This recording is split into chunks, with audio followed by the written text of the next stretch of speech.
સુરત શહેર crime branch દ્વારા 13 ગુનાઓ આચરનાર ભાગેડુ આરોપીને ઝડપી પાડવામાં સફળતા મળી। 3 સપ્ટેમ્બર 2023ના રોજ આંગણિયા પેઢીના કર્મચારી સાથે બનેલી લૂંટની ઘટનાનો આરોપી ઝડપાયો।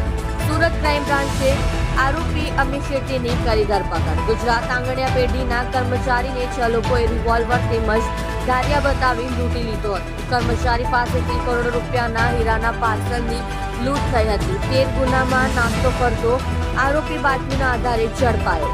આરોપી સામે મુંબઈમાં અલગ અલગ લૂંટના 6 ગુના નોંધાયા છે। તમે જોઈ રહ્યા છો ST ન્યૂઝ ચેનલ ફેઝર શેખની સાથે।